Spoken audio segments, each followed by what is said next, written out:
Hola, ¿deseas una secundaria en la cual confiar cuando tu arma principal se quedó sin balas? No te preocupes, hoy te muestro. El revólver 357 es una buena opción al hecho de necesitar solo 2 tiros al cuerpo y solo una bala a la cabeza para abatir a tus enemigos. El único problema es que la puntería no viene incluida con el arma.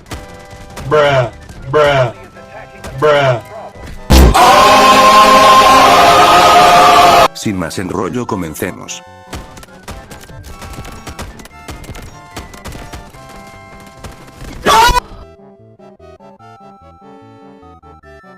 Pero si tú quieres un sniper te doy la siguiente clase.